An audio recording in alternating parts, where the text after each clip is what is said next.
Okay, I think everyone is with us. Again, welcome to this afternoon's presentation. This will be an overview of the framework for access and belonging. I've just placed a link into the chat box. That link will take you to a copy of the handouts of these slides that are available to you. We had some technical difficulties this afternoon, so if you have any difficulty accessing those slides, please let us know and we will make sure that we get you access. And I'm going to just copy that. I think a few more people just came in. So let me post that one more time, make sure that everyone has access to those slides. It's my honor to introduce the team that's going to be presenting to you today. Starting with myself, my name is Jeff Matheson. I serve as the state lead for inclusive practices, and I'm joined by several colleagues who will be sharing with you this afternoon. It's my pleasure to introduce to you Kim Jenkins, Linda Cartwright, Sue Ferris, Elaine Neugebauer, and Lisa Russo. Lisa Russo and Kristen Starosta are co-leads on this project. And there are several other of our colleagues joining today because they've had a hand in this work or they are just interested in learning about the process, as are all of you. So again, it's my pleasure to bring this overview to you. And without any further ado, I'd like to turn things over to my colleague, Linda Cartwright. Hello, everyone. I am Linda Cartwright. I work out of the Patent East office in Malvern. I am a parent of a child with a disability. My title is Family Support Specialist, and I am happy to be with you today. So thank you, Jeff, for putting the handout in there.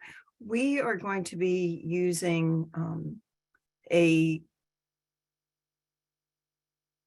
form for the Q&A. It's a Google Doc, and we're going to be putting that, I'll put that in the chat, the link to that. As well, if you would like to use the QR code, hopefully this works. Okay, so welcome to our presentation. Inclusion is fabulous.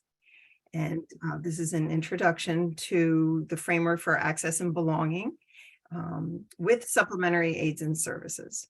So let's get going. So as you can see here, we are launching a Zoom poll. So the question is, what is your role in this training session or in general? Are you a family member? Are you an administrator, educator, guardian, advocate? And the answers are coming in fast and furious.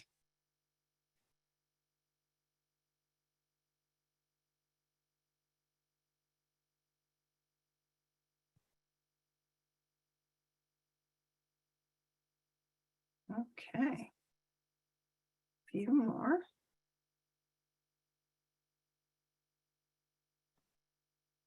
Just gonna wait 10 more seconds, Linda, and then I'm going to close that poll for you. I was just going to say that.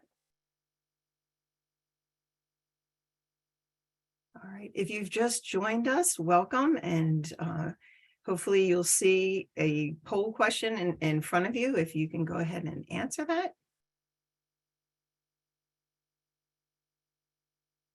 So we want to know, what is your role? What brought you here today?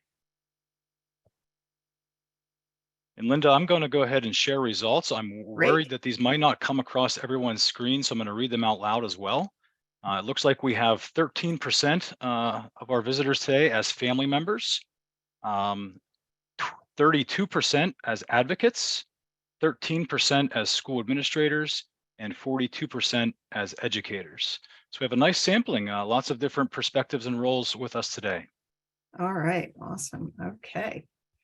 All right, so we shared those results. We can move that down. So this slide contains the definition of family engagement that was created and that we use at Patent.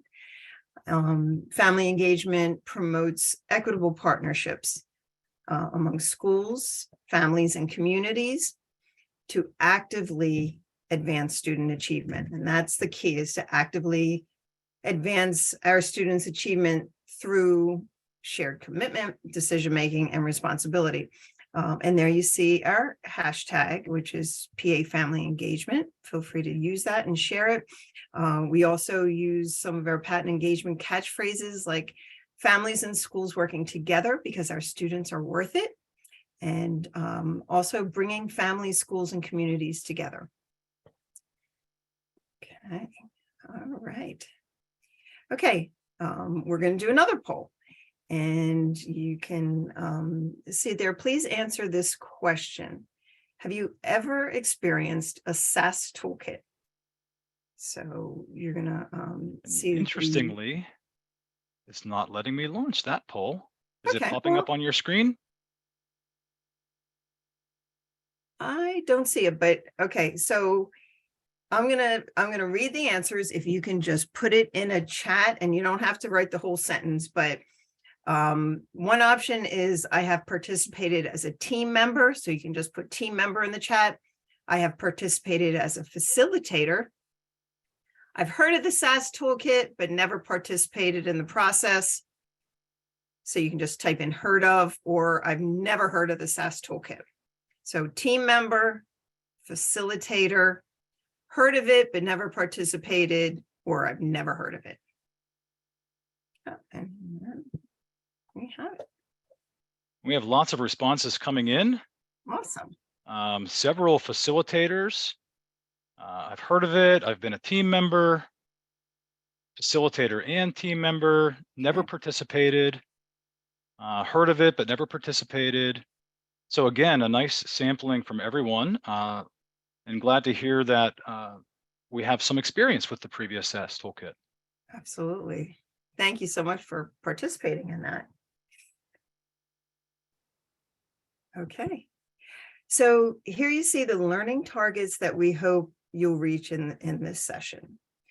So we're going to talk about the foundational concepts of the FAB process, describe how to begin it, introduce the three phases of the FAB process, and describe the family's role in the process, which we all know is very important.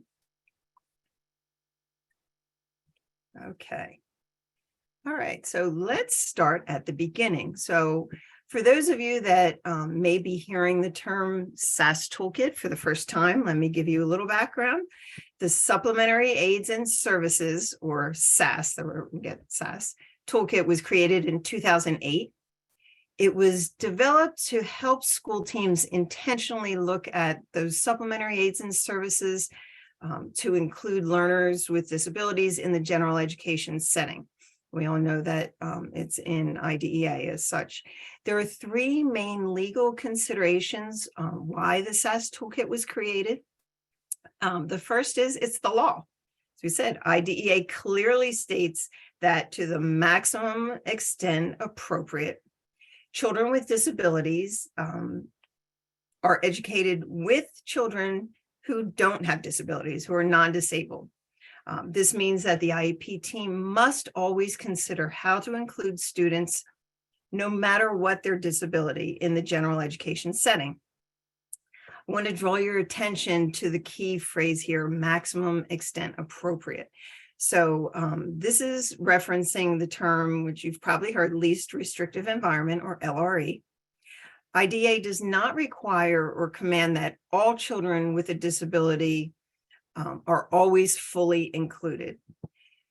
Rather, it says to the maximum extent appropriate, because every child is different. There may be times or situations when the IEP team decides it would not be appropriate. So how do we know when inclusion may or may not be appropriate? IDEA states that inclusion may not be appropriate when the child's needs cannot be satisfactorily met, even with the use of supplementary aids and services within the general education environment. So it may not always be appropriate, but what are the supplementary aids and services? You might ask, what are the SaS?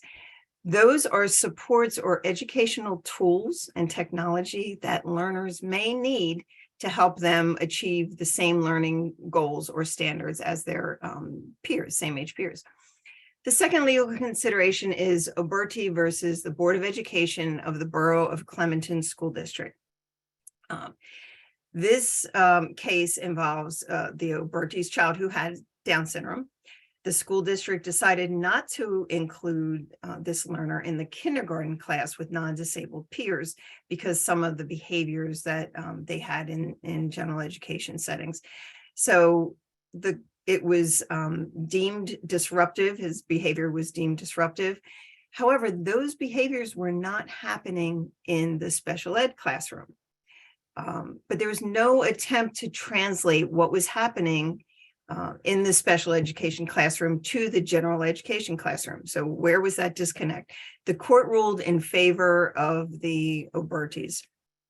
Why? Remember, IDEA's requirement prohibits a school from placing a child with disabilities outside of the general education classroom if educating the child in the gen ed classroom with those supplementary aids and support services can be achieved satisfactorily. Additionally, if placement outside the gen ed classroom is necessary for the child to receive educational benefit, the school may still be violating IDEA if it has not made sufficient efforts to include the child in school programs with non-disabled children whenever possible. Lastly, Gaskin versus the Pennsylvania Department of Education.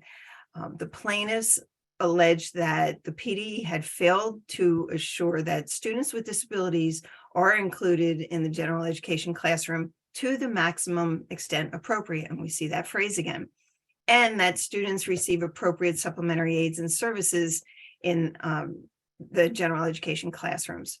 So again, the court ruled in favor of the plaintiffs, and the settlement obligated the Pennsylvania Department of Education to undertake a series of reforms of its systems for exercising general supervision over special education throughout Pennsylvania. The goal of those reforms is that local school districts or the LEAs increase their capacity to provide supplementary aids and services in gen ed classrooms needed by students with disabilities to receive a meaningful benefit from their education. It didn't change IDEA, but maintained it. Okay, so that's the why of the SaS toolkit. Very quickly, it was designed to closely look at supplementary aids and services to ensure FAP, free appropriate public education, and educational benefit for students with disabilities. Now I'm going to turn it over to Kim. Thanks, Linda. Sure. Okay, now that we know why the SaS toolkit was created, let's talk about its purpose. Please keep in mind that the purpose of the framework for access and belonging has not wavered. On this slide, you can see the purpose of the SaS toolkit. We know that the general education classroom can be a complex environment with a variety of rules, expectations, both written and unwritten, and skills and requirements, both academic and social. Our learners, with and without IEPs, come to our classrooms with learning differences. Our students have many strengths, but also learn at different rates. They may need more or less practice with different skills and may need a variety of supports at different times. The general education environment can sometimes have barriers to learning experienced by our students with unique learning needs. We want to ensure all learning environments that allows students with and without disabilities to access the general education curriculum. This combination of complex environment with the unique needs of learners can require both problem solving and collaboration. The team, the general and special education teachers, and other support staff and administrators, and most importantly, families who have insight and knowledge of their children, need a process by which they can work together to problem solve these complex environmental factors. We all need a way to collaborate and problem solve. The SaS toolkit gives us a process to aid in this collaboration. When might students with disabilities benefit from the SaS toolkit? The SaS toolkit can be a process when planning for students who are transitioning in some form. This includes transitioning to a new grade, into a new classroom, a new school, or a new school district. It is also very helpful when considering the best way to help a student who is currently experiencing challenges in the general education setting, as well as for those students whose future settings may present academic problematic barriers for them.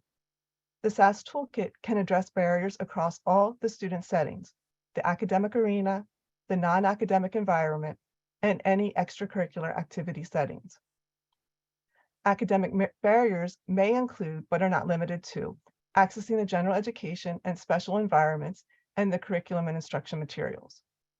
Considerations addressed during the examination of academic barriers may include which supports are most effective in helping the student to read, write, listen, and display appropriate behavior. Subject-specific information, such as social studies, science, or PE class, and supports are included in this discussion, as well as necessary modifications or supports to the learning environment, such as teams, choir, band, and after-school clubs. Consideration for participation might include a discussion of the use of peer buddies to help the students find the correct spot to stand on stage. Paraprofessionals may be used to assist a student, but natural peer supports are recommended when appropriate.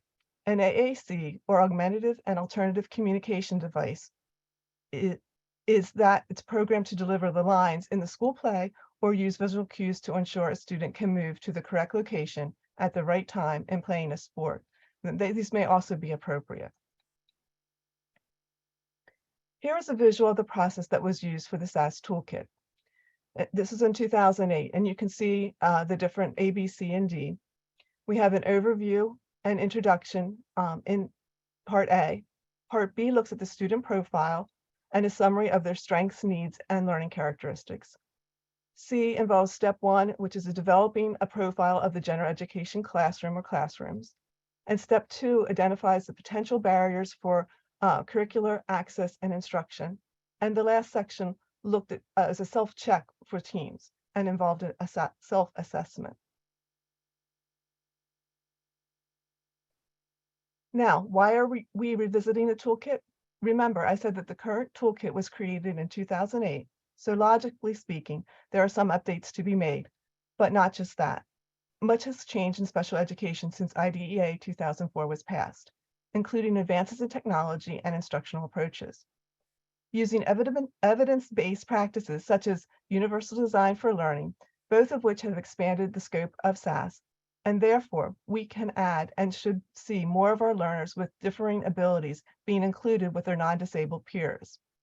Let me share some of the other reasons that came up over the years as we determined that a toolkit revision was needed.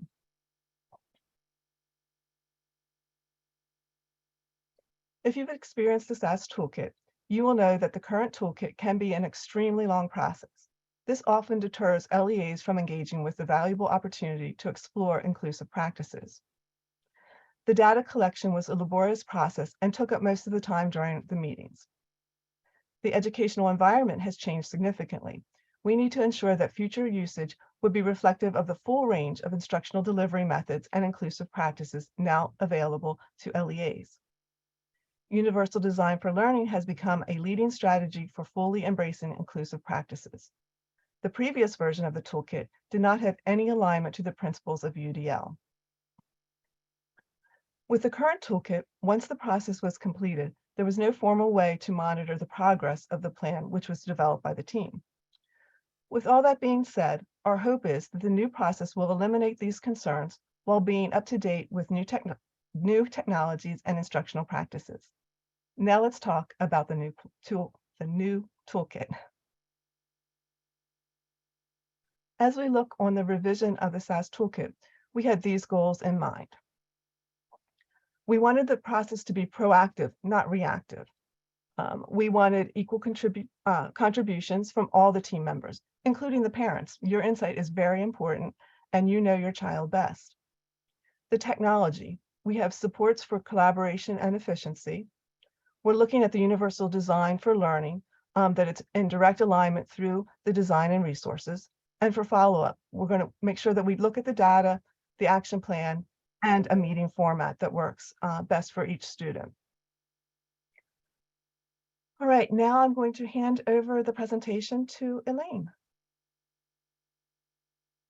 Thank you. So I'm going to go over the new name and logo. So you can see it here on the slide. And we're excited to announce that during the revision process of the SaS or SAS Toolkit, it was decided this was an appropriate time to consider changing the name of this valuable tool. Under the current name, the SAS Toolkit or SAS Toolkit, it was often confused with another tool and process, the very similar name, which was SaS, which was written uppercase S, uppercase A, and uppercase S. So that SAS stood for Standards Aligned System. So since, out in the field, folks don't usually go, talk about the full name. So folks were talking about SAS, and there was some confusion with which tool folks were talking about. So as the revision team reflected on the true purpose of the Supplementary Aids and Services Toolkit, a new name emerged. The toolkit prioritizes a learner's access within a specific learning environment and ensures this access by providing the necessary aids, supports, and services that lead to a true sense of belonging within that learning environment. Thus, a new name was selected, the Framework for Access and Belonging. And we also wanted to include with Supplementary Aids and Services, just to continue to focus on that purpose of this process. And the new name, short, is FAB, just basically because we love a good acronym, and that's a great acronym. So here you have an opportunity to kind of take a look at our new logo and name, and you can see the supporting pieces to this tool in purple. Okay, so let's continue on and take a look at, an overview of the FAB process. So as you can see from this graphic, we have three parts or three components to the new FAB process. So that's starting with planning, teaming, and monitoring.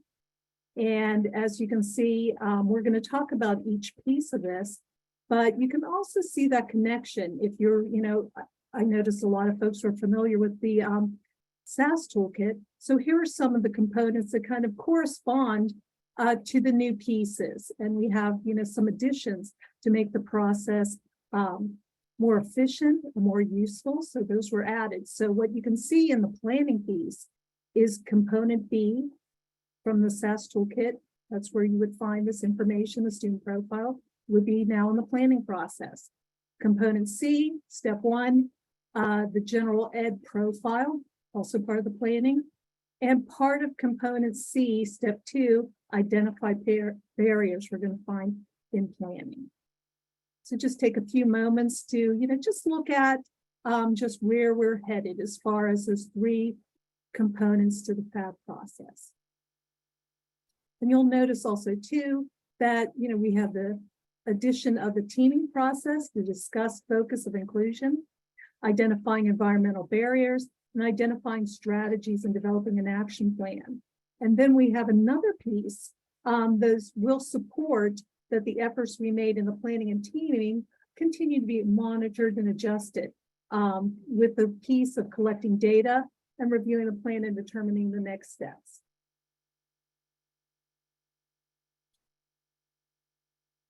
Okay, so planning start of the FAB process. So this is just looking at this first component in a little bit more detail.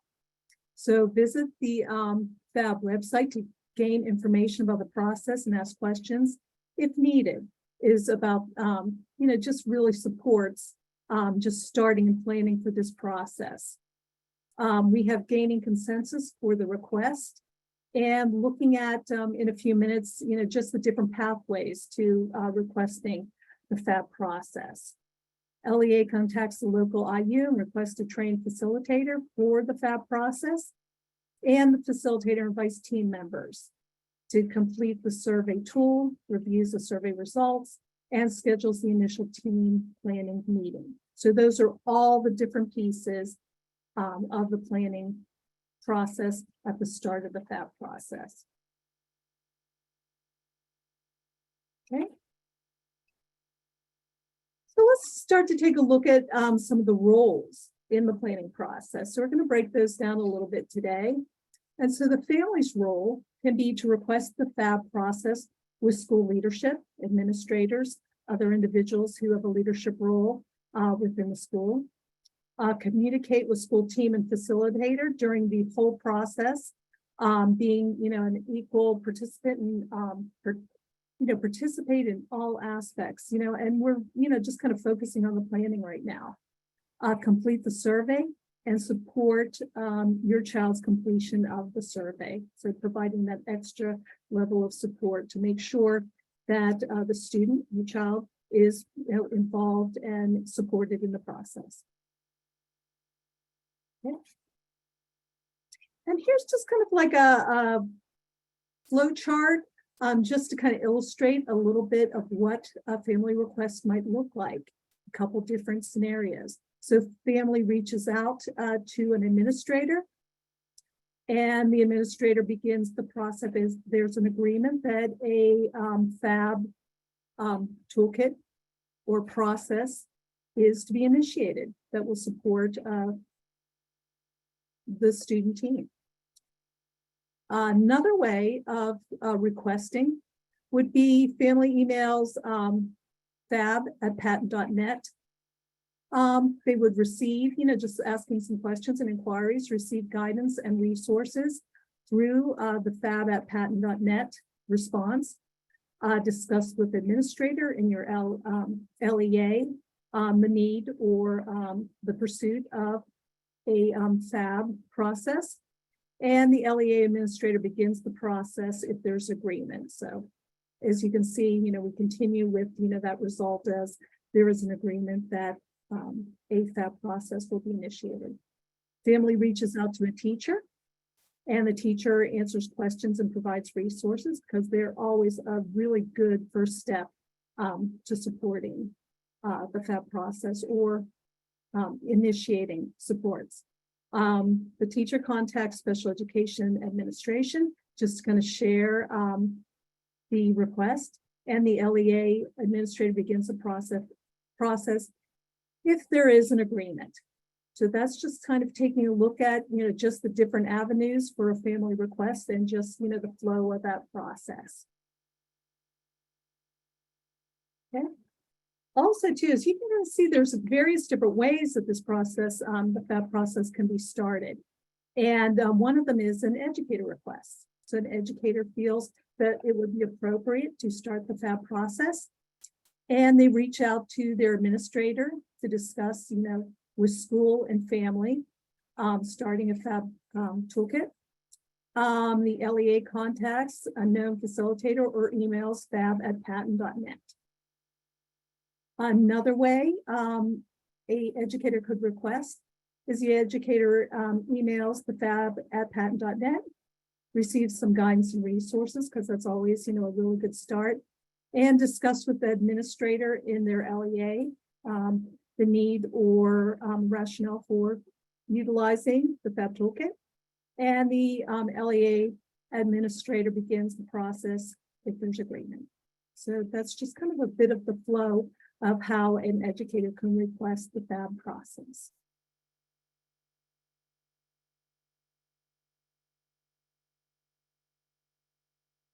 Okay, so just to give you just a look at the FAB dashboard and just how it started. We have the dashboard here, and as you can see to your left, there are different entry points to the survey process. So you will see that there's student, parent, or guardian, and staff member. So, whoever would be involved in the pre-meeting survey, you would select your role, and you would just click on one of those buttons to access the pre-meeting survey. So let's take a look at the student, what the student's dashboard would look like. And so here is, the login page. This is a login for the family part of the survey. So this is what it would look like. So the facilitator would provide a FAB login and password for the family. And so they would, just fill that in and they would begin the survey. And you also can see that there's always an option to kind of go back. Okay, let's take a look at the next.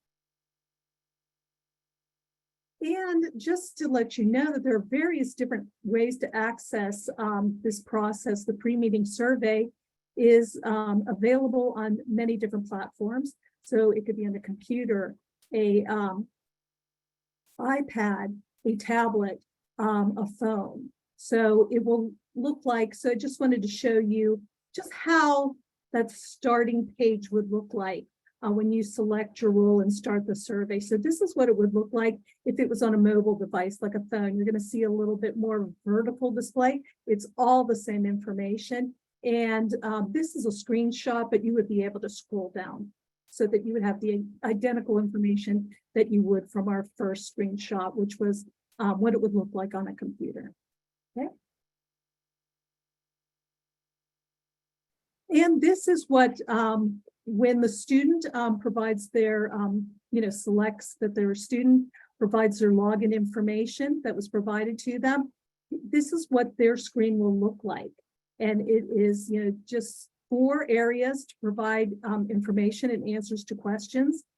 And through this process, there will be several different options of how a student can enter or answer these questions or provide information about themselves. So it could be voice to text. It could be more graphics of how, and it's kind of like really inclusive of how a student can respond to these questions. So there's several different options that will be available that can be uploaded to the survey to support, just various different ways of engaging in this survey for students. And you can see also too, there's always, and you can see at the right bottom, save your answer and then back to home page. So there's always an opportunity to save and then go back. Also too, one of the features of this survey is that information is always saved. Just kind of clicking on the save kind of just helps keep track of that you're saving. But if you close out of the system without just saving that one last time, the information is still held. A little, help in making sure that we have that for them. This is also too what it looks like for the survey for family and parents. So this is, what your screen will look like once you engage in the survey. So once you put in your login information, and there's directions, and I just want you to kind of get an idea of just what the layout is. It's probably difficult to kind of see what the questions are. But what we would like you to do right now is just kind of look at how this page is set up. So you're going to see to your left, directions being provided. And then also too, for the survey, there are 4 different components. So those are represented and accessed with the 4 blue numbers that you see. So one will take you to section 1 and so on. So section 1 is background information. You can just see how you can fill in multiple choice options. And then also to, there's always the option unsure or unknown. So a lot of different opportunities to share background information. Also, you can see, with our, number opportunities to go to the section on your bottom left, you're going to see that save button and then also the back button. And same rules follow, you can use the, save your survey by pressing the save.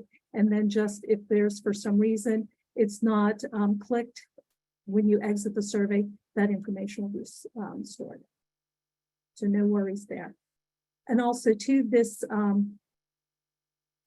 the survey, as with the student survey, is also available, on different formats. So it may look more vertical if you're using on a tablet or a phone. So same information, just will kind of present differently visually. Okay. And there's just how it will look. And just see that, you know, you have the directions at the top if you're using a phone or a mobile device. You also have your different sections that you can access, and that's more at the top with your save and then also your back. Same exact information, only it is set up in more vertical form than you would see on your phone. So I think we're pretty used to kind of just seeing how things kind of adjust your phones, but all the same information, all the same options, all the same directions. Also, we're just kind of showing the screenshots for the student and family. The school member or their survey will look the same as the parent survey. Will look, you know, exactly identical, only it will have the designation that is a school member. Okay. So just looking at those, you know, 4 sections.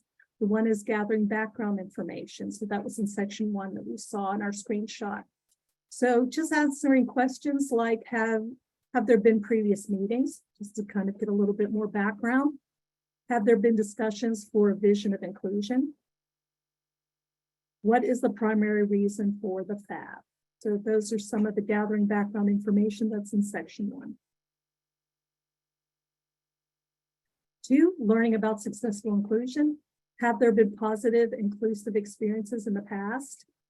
Because we want to get a really well-rounded background, we want to kind of look at that piece. What has worked? So what has been successful? We also want to kind of include that in learning about successful inclusion. Okay, and then going into our 3rd section, prioritizing content area classes.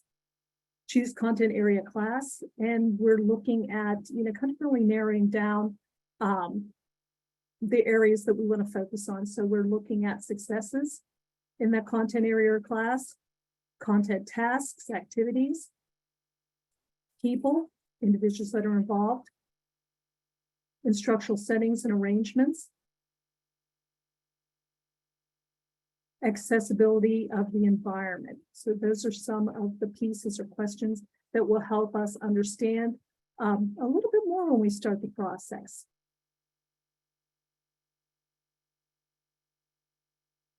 And then our next section, identifying barriers.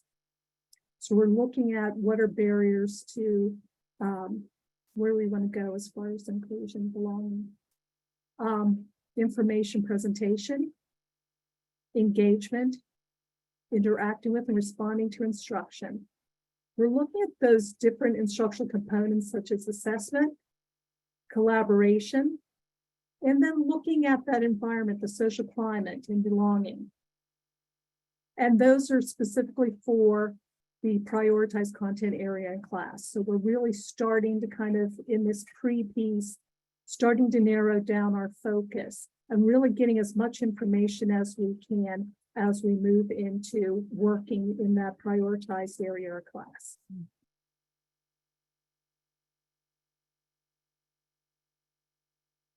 All right, good afternoon, everyone. During the teaming phase, the FAB team will discuss the goal or priority for inclusion. There are 2 main discussion topics surrounding the goal for inclusion. One is, what are the potential barriers that would prevent the goal of inclusion to be achieved?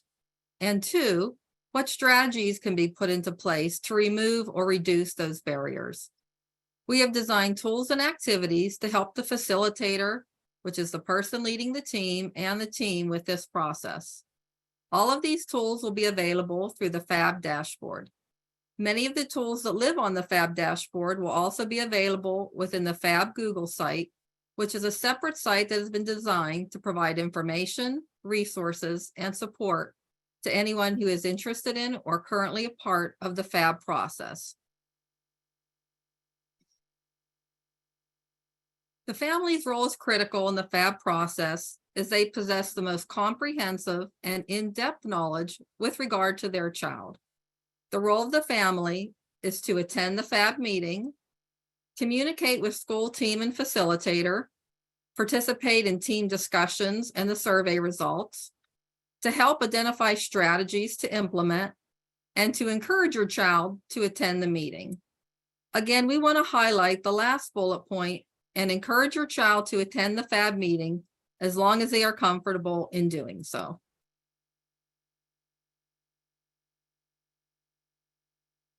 A FAB dashboard, again, so to speak, has been created for the facilitator to access prior to the meeting, once the survey is completed by all members. In the format we have created, the data is gathered from all members of the team and is viewed in 4 quadrants. We have the student profile and their answers if they did complete the survey. We have the family experience and their answers, and finally the educators. The data is also organized cumulatively. That is to help the facilitators lead the discussion. Let's take a closer look at that on the next slide.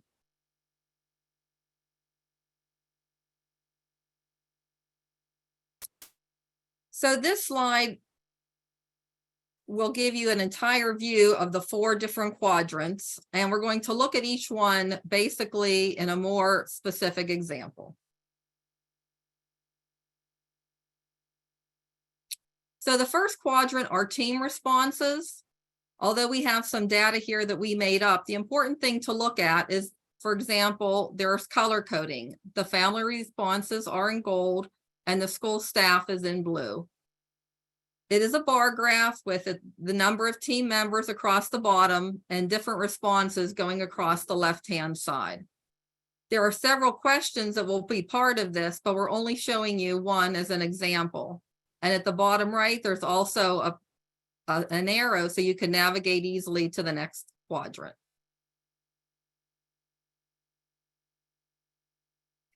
If the student has finished or has completed the survey, you will also see their profile here as well. We have their grade level, and again, whatever their responses are will be part of this dashboard.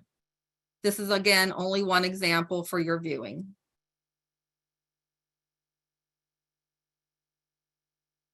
The family responses are the third quadrant. The gold are the questions, and the gray bar are the family's answers. So you can see this is kind of set up as an actual dialogue. Again, one page of several questions.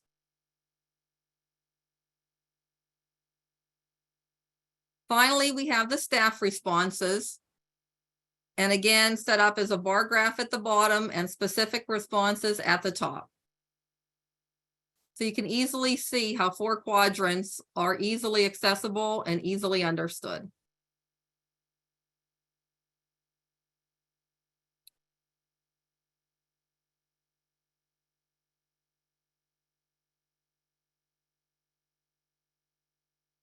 This is the FAB action plan. This document was developed and inspired by the TIPS form. If you're unfamiliar with TIPS, it stands for the Team Initiated Problem Solving, and is usually used during positive behavior intervention support, or PBIS, and multi-tiered system of supports, or MTSS meetings to construct database decisions. We have adapted the form to help teams build data-informed decisions regarding the goal for inclusion. The data from the survey will guide the meeting discussion and answer most of the questions. This can be pre-populated before the meeting by taking data from group trends. Please note that these forms are drafts. That means the language, the prompts, and anything can be changed to make it more clear and thorough. The initial work of the team is accomplished through the survey, where the bulk of the team discussions will surround recognizing barriers and establishing strategies for reducing these barriers. This leads to a discussion of using universal design for learning to help team members with this step of the process.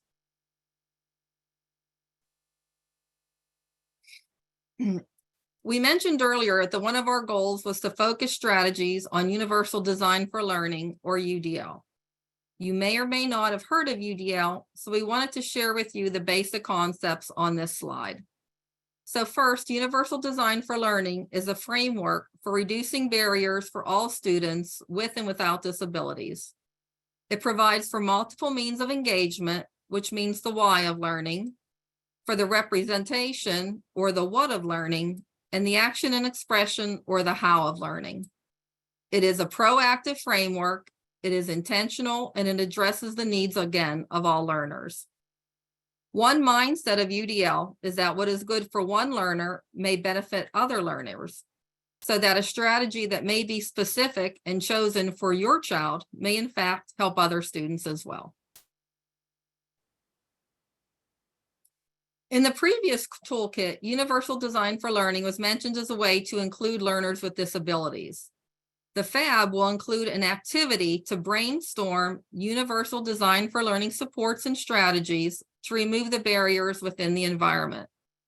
There will be data from the survey questions that reveal what team members deem to be the barriers to inclusion within a particular learning environment, which will then help guide the facilitator to begin the brainstorming portion of the meeting for possible strategies to overcome the barriers.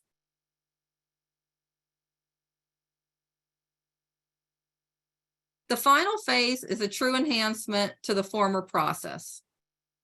We noticed that the current toolkit was missing a vital piece, that being documentation to monitor the impact of the plan and compare it against the goal to make evaluative decisions. Once the team has determined what strategies will be implemented and who will be responsible to see them through, data will be collected to determine if the strategies with supplementary aids and services are achieving the goal of inclusion as discussed in the meeting. We have created data collection forms that the team may choose to use. During the second meeting, FAB teams will use the data to determine if the plan is or is not achieving the desired outcomes. Once the team reconvenes, additional strategies can be incorporated if the data suggests the strategies are not working. If the data supports that the plan in place is working, the team can use the meeting time to discuss another environment with which to include the learner, or decide that the FAB process has concluded. However, this does not mean another FAB meeting may not be requested at a later time. The family's role in the monitoring phase, again, is to participate in the follow-up meeting, to review and discuss outcomes and action, and to collaborate to determine next steps based on data collection. And again, to reiterate, the family plays a critical role as they have the most critical information that pertains to their child. And I will conclude with turning this over to Jeff. Thank you, Sue, and thank you all of my colleagues for sharing this information. We've thrown a lot at you in the last 48 minutes, and I apologize for that. This is an overview, and as I can see in the document, there are questions, and I'm going to get to those in a moment. First, let me just recap what we've heard so far. The SaS toolkit that we have been using for some time now has been effective, but there was room for improvement. And so we wanted to look to make it more effective by being efficient, look at accessibility, look at collaboration, and we wanted to do some things that didn't exist, like add a component that allowed for monitoring and review of data once implementation had occurred, so that the team could determine, is this working? And if it's not working, what are our next steps? What are we going to do about it? Because the goal is to remove the barriers that are interfering with successful inclusion and meaningful belonging in our classrooms. So the purpose hasn't changed. How it looks has changed. And I know that there are some uneasy feelings out there, like, I'm not sure if I like this change. And I just ask that you give it a chance, because what we have heard for years now in the field is that this takes a long time, that we aren't using it proactively, that sometimes the process itself may have been a barrier. And so we wanted to enhance that process to remove the barriers. So what happens next? And I know some of your questions are asking this same thing. What happens next? Well, as you can see there on the slide, we can't start using the process until we have trained some facilitators. And no, they have not been trained yet, but that is on the schedule. In fact, we're going to start with some initial training for IU facilitators here in February, and then a part 2 in March. And once we have that first cohort of IU facilitators trained, we'll be able to start using the process. But don't worry, if you have a SaS request tomorrow, and you're saying, well, I can't use the new process yet, we can still use the current SaS toolkit until we have those facilitators trained. Now, are we only training IU TAC and patent consultants as facilitators? No. We will extend that facilitator training beyond patent and IU colleagues here in the near future. But right now, we want to get that initial cohort of facilitators trained so that we can start using the new process, the revised process. The FAB Google site. I know that the link went into the chat box earlier, and if you click on that, just be aware that it is not completely done yet, but it is almost done. And this FAB Google site is going to be a resource, whether you are a parent and wanting to know more about the process and not sure if it's a fit for you or not, or an educator feeling the same way, or even a school administrator and feeling the same way. The Google site is meant to be a hub of resources telling us about the process, the resources that go with the process, what the team might look like, and also links to supporting tools and strategies that we can use within our classrooms. So the FAB Google site is an enhancement to the process, I guess I would say. So we will be ready to begin this new process, this FAB process, Framework for Access and Belonging with Supplementary Aids and Services, by about mid-March. And so that's what our next steps look like. There's my email address, Jeff Matheson, jmatheson@patentpgh.net, as well as our project leads, Dr. Russo and Dr. Kristen Starosta, and Linda Cartwright, our patent family consultant. Those are just a few of the people you heard from today. But please reach out to us, reach out to your regional offices, and they can get you in contact with someone that can help answer your questions. What we don't want there to be is unrest or fear or panic. We are not changing for the sake of change. We are trying to take what was really good and enhance it to make it better, because we want it to be better for our students and for our children who deserve that access and deserve to be in an instructional environment with complete access and belonging to growth and success. So I just want to thank you all for coming this afternoon, and I look forward to sharing this information again and hearing more from you as you have feedback for us. Have a great afternoon, everyone.